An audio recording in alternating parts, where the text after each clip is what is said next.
banywanyi ba Axia Vibes TV, iteka ryawe, iteka ryanje, iteka ryacu. Vibes TV, ukwemera kubyara ubuzima. Kaze mu kiganiro c'inkino, inkino z'urukundo, inkino z'iteka kuri Axia Vibes TV. Ururirimbo ruza kuduherekeza n'ururirimbo ngo narahonjeje urukundo rwawe ruranyura, none nzobwira abantu bose bakiriza amaboko baninahaze ubwitonzi bwawe, urukundo rwawe, imbabazi zawe. Ubwo nibwo rubyino ruza kuduherekeza muri zino nkino z'urukundo. Murazi yuko twari tubafitiye ideni kuko aho twaheruka hari higanwa twari twasize muriko muragira, kandi mwagumye mutwishuza muri benshi, arabashigikiye iryo higanwa, arabarigiyemwo. Muraza kumenya ingene vyifashe rero, kuko muri Axia Vibes TV ntituyaga amasigara cicaro. Turavuga gatoyi ku vy'igikombe c'imigwi nserukirabihugu kiriko kirabera hano i Buraya, mu gihugu c'Ubudagi. Duheze tugira ico tukivuze ko gatoyi. Ico gikombe mbere vuba haratangura n'igikombe c'imigwi nserukirabihugu muri Amerika y'Epfo, Amerique du Sud. Ibihugu nka Brazil, Argentine, Paraguay, za Colombie n'ibindi bizohurira hamwe navyo nyene bigire Copa America. Ngivyo rero ivyo tuza kuganira muri zino nkino z'urukundo, inkino z'iteka. Inyuma ya kamera muri kumwe n'umukutsa Kivi nk'uko bisanzwe. Nanje turi kumwe ni Padre Ignazio Nkurunziza Belanov. Rero tubandanye tubana muri kino kiganiro c'inkino z'urukundo, inkino z'iteka, n'inkino tuganira ariko turondera gukuramwo inyigisho y'ubuzima. Niko kabijya k'inkino kuri Axia Vibes TV. Si umwanya dutakaza nkuko twabibabwiye, ariko n'umwanya wo kubandanya dukoresha ivyo Imana yaduhaye gukunda, kugira ngo bidufashe kubandanya tuba abantu babushitse, abantu biteka. Reka mu buhinga bw'ivyuma basubire badushiremwo aka kavyino kariko karacamwo mu rurimi rw'igiswahili. Ndaramukije abavukanyi bose bumva ururimi rw'igiswahili, amakorali aririmba mu rurimi rw'igiswahili muri Sainte Famille mu Kinama, muri Saint Michel, muri Guido Maria Comfort mu Kamenge, hanyuma rero na hariya zavukiye muri Saint Augustin, hariho nabo muri Saint Sauveur, Saint Michel amakorali, Saint Joseph amakorali aririmba mu giswahili, za Saint Anuarite. Ndabaramukije cyane. Ikiganiro n'inkino z'urukundo n'iteka kuri Axia Vibes TV.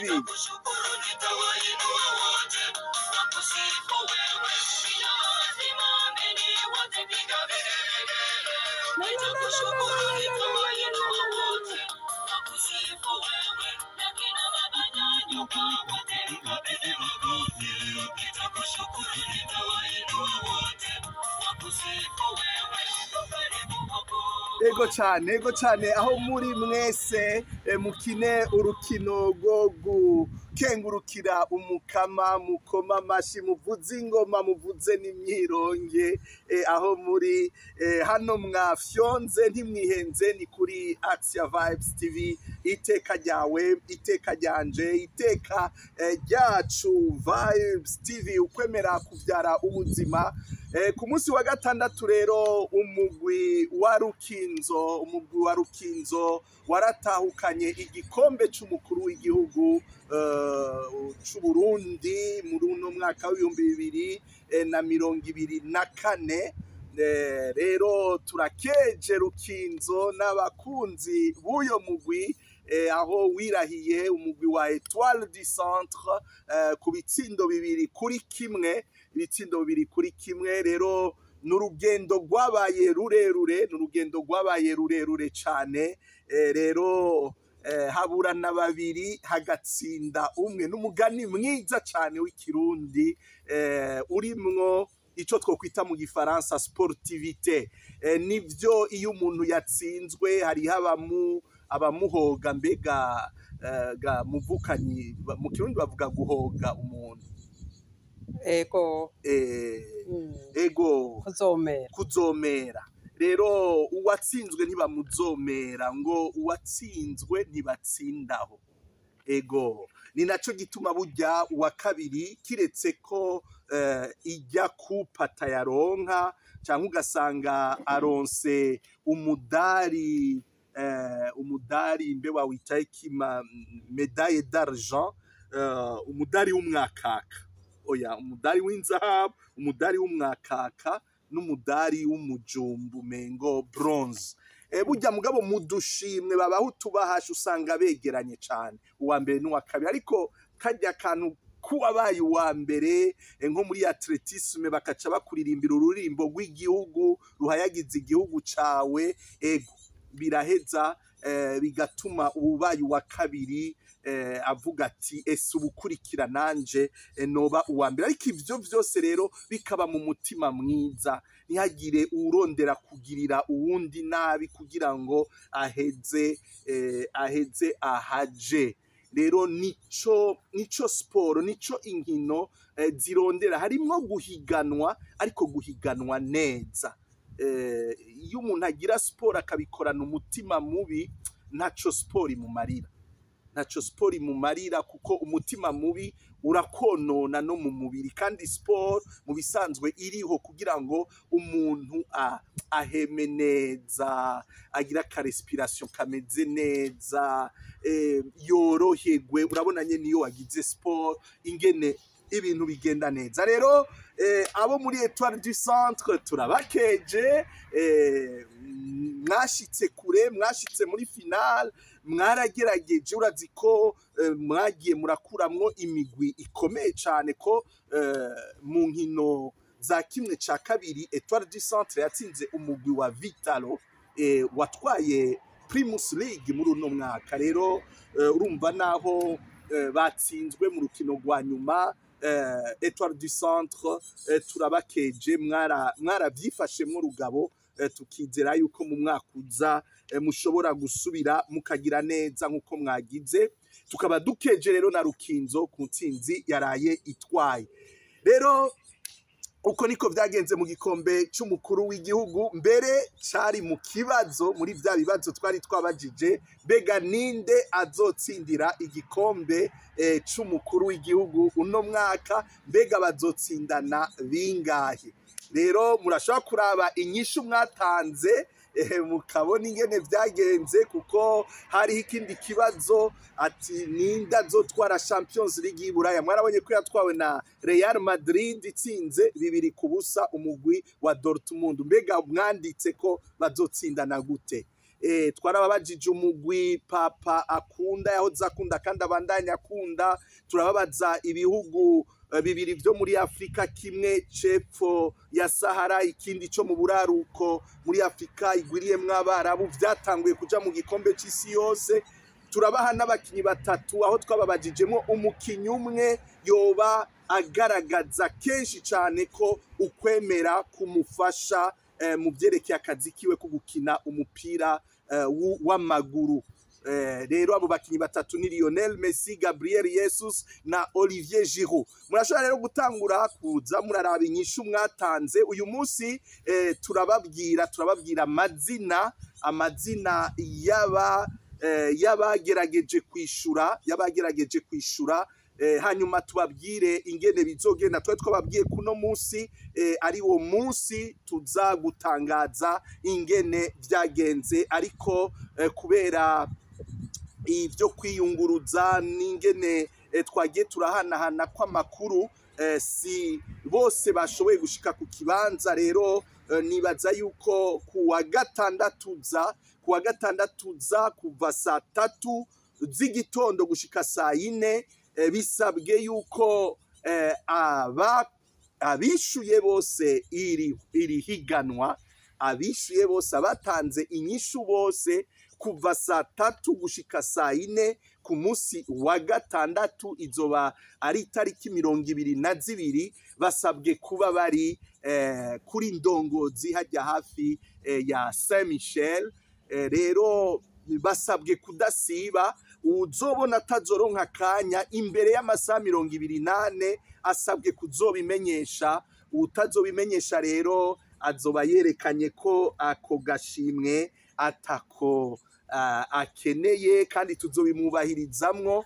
Ni kugira ngo ibintu bishore kugenda neza. Murazi yuko abantu baba bari mu buzi bwinshi butandukanye.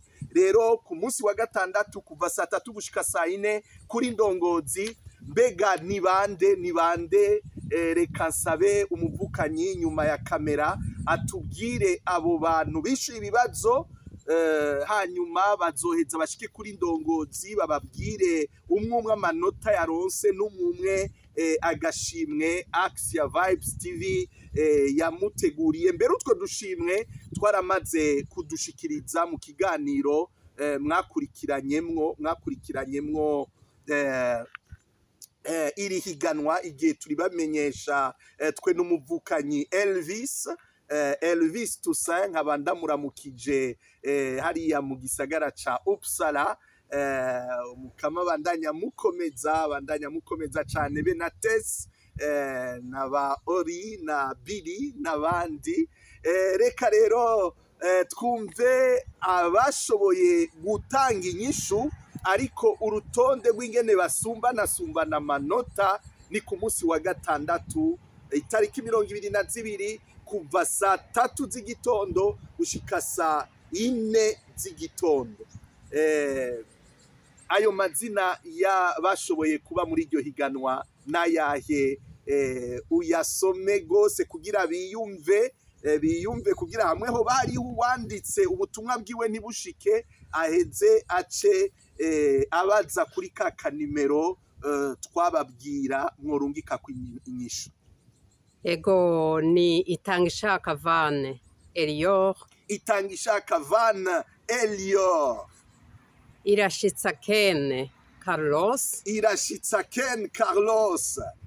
Nibitanga Neftali. Nibitanga Neftali. Sabimana Metusela. Sabimana Metusela. Iracanye Clark. Iracanye Clark. Na Iraganje Kim Klein. Iraganje Kim Klein. Rero ngabo abashoboye kurungika utunyishu twabo, nkuko tubivuganye rero imbere y'amasaha 28 uzoba dashobora gushika kuri Ndongozi ku munsi wa gatandatu kuva saa 3 gushika saa 4 azoheze abimenyeshe kuri ka kanimero mwarungikako izo nyishu nyene, kugira ngo rero duhane iteka. Axia Vibes TV ntiyaga amasigara cicara, sivyo ga? Oya. Ego udushimwe twabo bazoturonka. Nkaba mbaye ndakengurukira Elvis, nkengurukira uyo wese yagize ico aterera kugira ngo utwo dushimwe tuboneke, iri higanwa rishoboke, n'ayandi mahiganwa ngira ngo tuzoronka abadushigikira. Ego cyane. Abagira neza ni benshi. Na kari neza tuyikura ku mugira neza mukuru Yezu Kristo. Reka twumvirize akaririmbo kamuhayagiza mu rurimi rw'igiswahili, nimeonja pendo lako baba.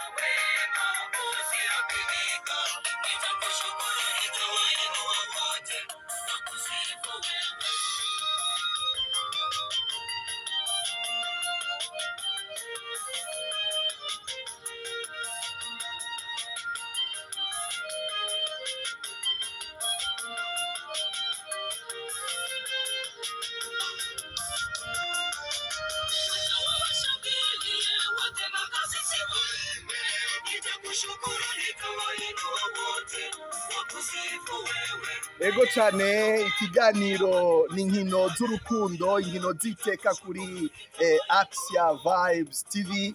Twibukanije umugani w'ikirundi uvuga uti haburana babiri hagatsinda umwe kandi uwutsinzwe ntibatsindaho. Nivyerekana yuko mu muco w'ikirundi harimwo icyo no kwita esprit nziza, esprit ya sport, esprit y'uguhiganwa mu mutima mwiza.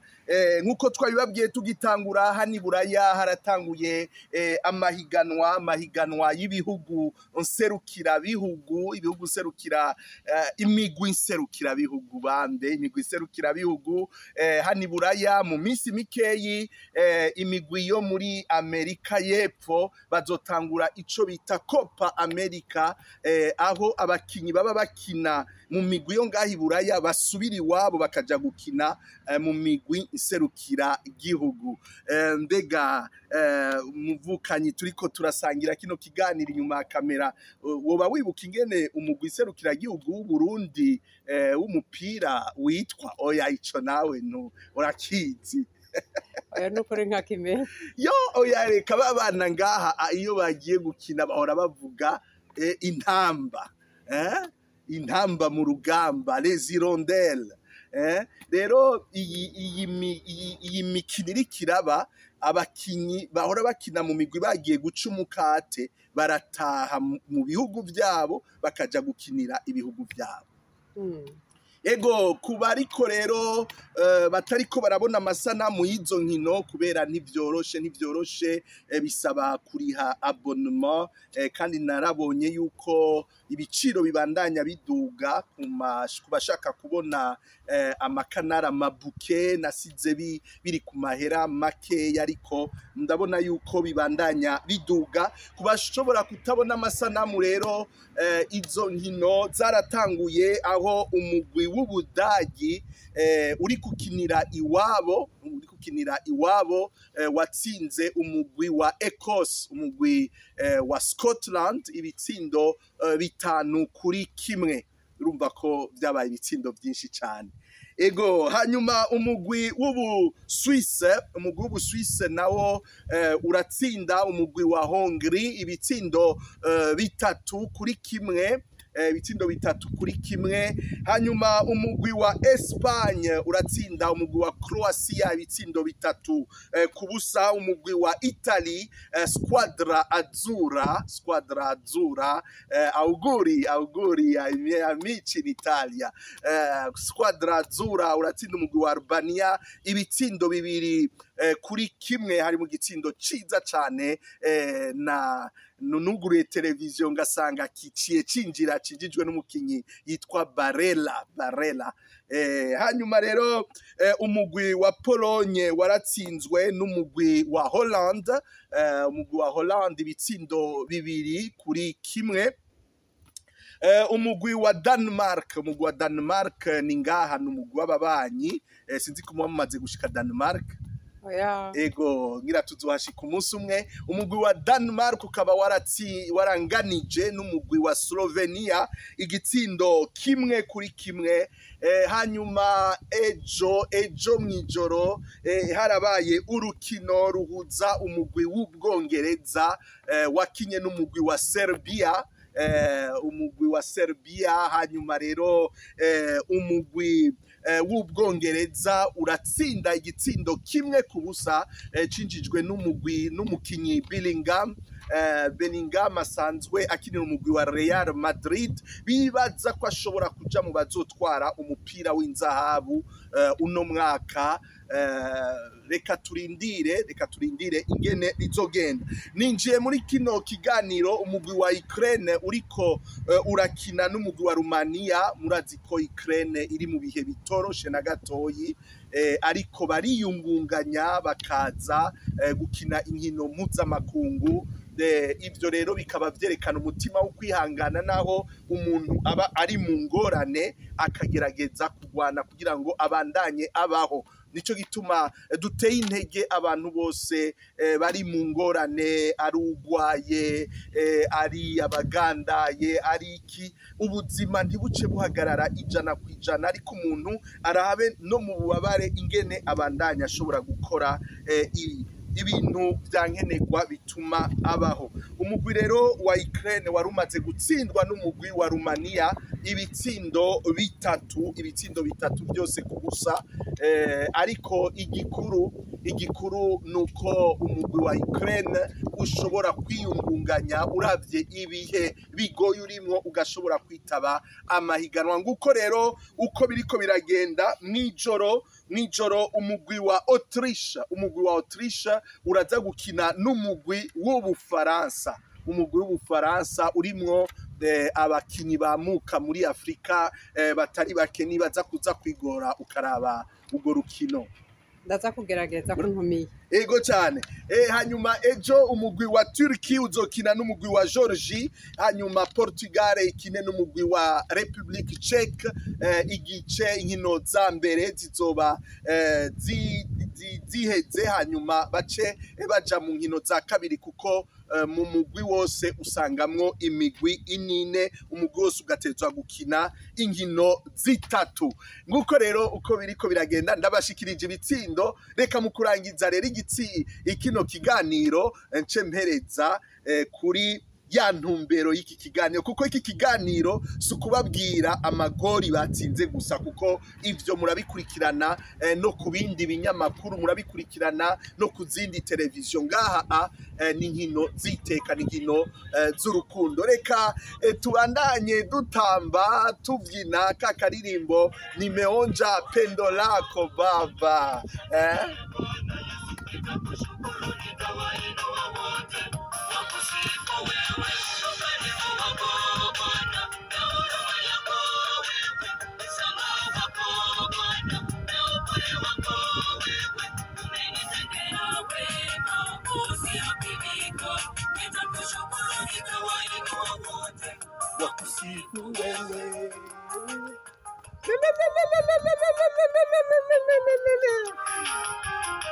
urakoze cyane muvukanyi uri mu buhinga bw'ivyuma. Asante sana kwa nyinyi wote mnayotufuata katika kipindi hiki cha mchezo kwenye Axia Vibes TV. Mimi ni Baba Ignazio Bellanov, na mtani wangu wa jadi ni ule hageuki, ni ule. Kaze rero muri iki kiganiro c'inkino nyambariho mu kigitangura twababwiye abakurikiranye kuva mu ntango, abashoboye kuja muri rya higanwa twagira hano kuri Axia Vibes TV. Amazina y'abishuye isango ni kuwa gatandatu itariki 22 saa 3 gushika saa 4 muri Ndongozi. Uzobona adashobora kubahiriza iryo sango imbere y'amasaha 28 azobe yishuye kuri ya telefone, mwishurako avuge ko azoba fatiriwe n'ikizoba kimufatiriye, kugira ngo barabe ingene bashobora kumushikiriza ako gashimwe, kuko igikuru nuko abagiye mwihiganwa bose baheza bagahura igikuru si tujya dushimwe tw'amahera, ariko guhura kw'abantu nivyo vyubaka iteka. Rero murashobora kuraba iki kiganiro mu ntango mukumviriza ko abagiye muri iryo higanwa mwese twabavuze. Nutisangamwo uce ubaza kuri kaka nimero wandika ko umenyeshe ko wanditse ariko utiyumvise. Turakengurukiye cyane abafashije kugira ngo iryo higanwa rikunde. Twakeje umugwi wa Rukinzo, turababwiye ingene inkino za hano iburaya ziriko ziragenda z'imigwi nserukira bihugu. Mu vyerekeye kubaka iteka, twagira tubabwire ibintu byatangaje muri izi nkino.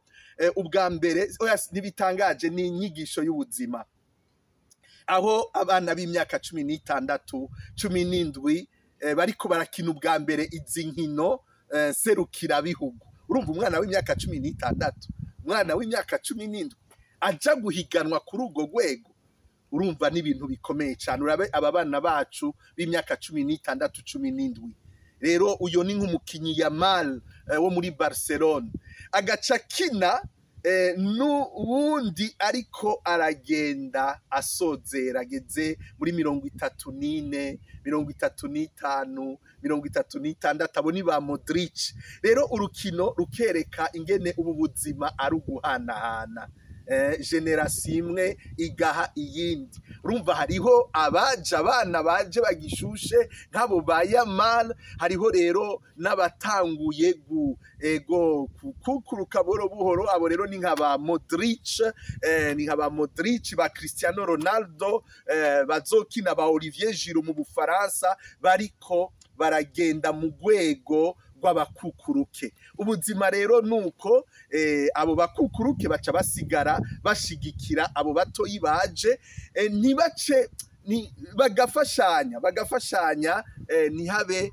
ibintu byo guterana amajambo. Urabona iyo umwana aja kiduga baramuvuga gose, hanyuma wewe iyo utanguye gucuba ati ngo ntayiruka itabunda, ukabona umengo amasuccess aratanguye guhera. Ariko nashimye cyane amajambo Olivier Giroud yavuze ati aba Marcus Thuram nabana ati kandi turavugana neza, ndiho kugira ndamufashe, naho ari washobora kuza kuba titulaire, ivyo nta ngorane. Gutwa titulaire nuvuga gutangura mu kibuga, nta problem. Rero ico ni n'umutima sportif, kuko nta kuntu ama generation yobaho ari uguterana ibidashika gutumvikana. Burya hagiyemwo ikintu ca sport birashobora gutuma abatama n'abakiri bato ruba urukino rw'urukundo ruryoshe cyane. Ico rero ni ikintu tubona cyane muri izi nkino z'iburaya, aho harimo abakinyi bakiri batoyi cyane bariko barashika. Bo ni nka Yamal akinira Barcelona, Musiala akinira Bayern Munchen, akina mu Budagi, n'abana batoyi gose, abana bakina mu Bwongereza ba Foden, n'abakinyi bakiri batoyi gose, ubona yuko bazogira kazoza ku mupira. Ba Cristiano Ronaldo, ba Olivier Giroud, ba Toni Kroos nabo bakaba bariko baragenda bakukuruka. Ivyo rero ntibibatume bankana. Ikintu ca kabiri ni ikintu cyo gukenguruka. Umukinyi yitwa Eriksen wo ngaha muri Denmark, umukinyi yitwa Eriksen benshi muramuzi, muri Coupe d'Europe iheze yaragize umutima warahagaze, warabaye nk'uhagarara mu kibuga, aramera nk'arapfa. Baraheza baramureanima, baramujana kwa muganga. Abakinyi mu kibuga nibo batanguye kumugirira les premiers soins.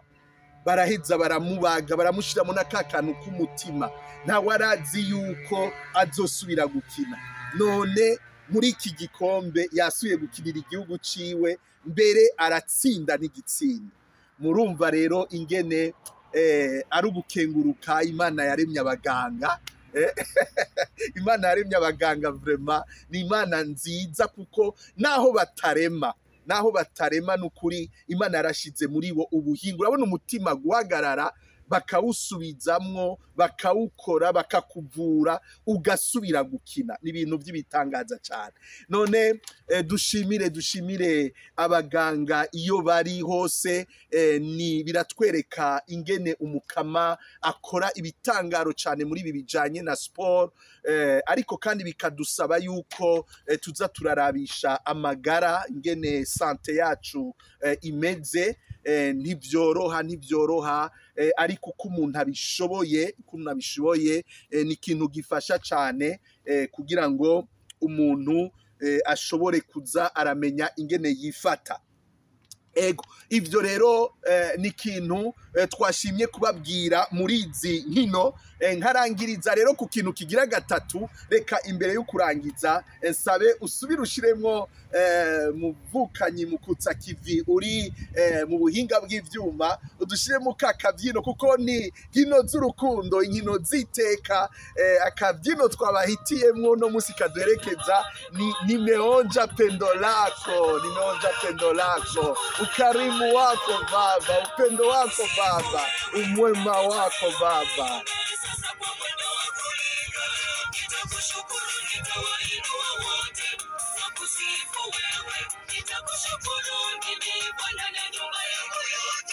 nitamshukuru, nitawainua wote wakusifu wewe.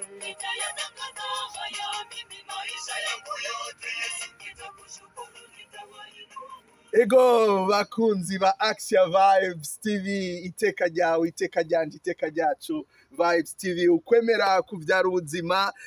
Turiko turasozera kino kiganiro cacu c'inkino z'urukundo, inkino z'iteka.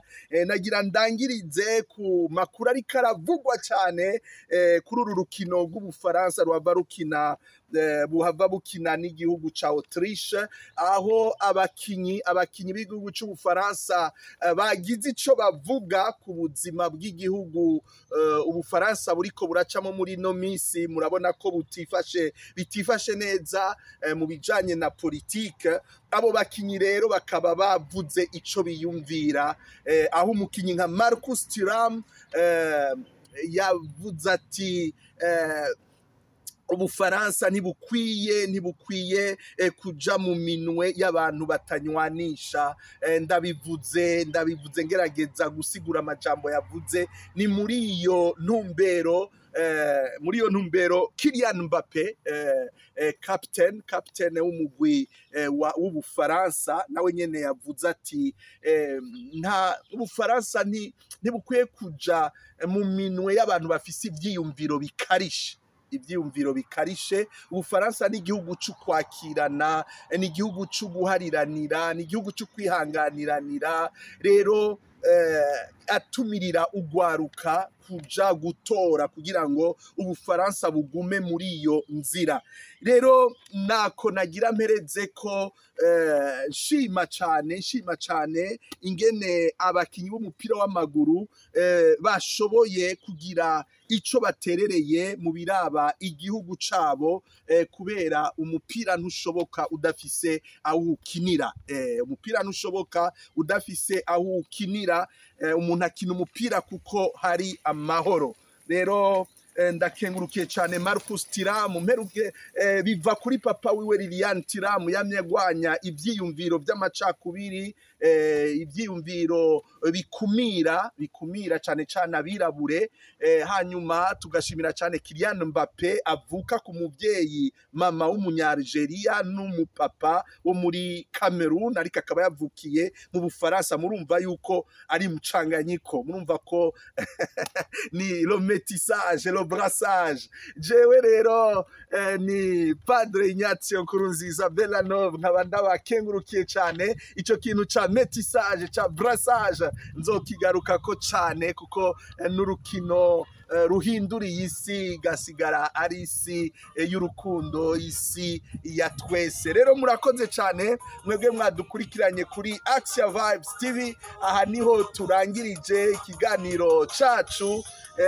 Tukaba tuzobandanya tubashikiriza ibiganiro bijanye n'iki gikombe ca Euro ya football, imigwi serukirabihugu yo ngaha i Buraya n'imigwi serukirabihugu yo muri Amerika y'Epfo, Copa America. Mbere abanumiriye abashobora kuturonsa udushimwe, utubahasha, kugira ngo muri aya mahiganwa tuzogende turabaza utubazo dushobora gutuma abantu bakura mu buntu, abantu bakura mu kwihanganiranira, abantu bakura mu rukundo.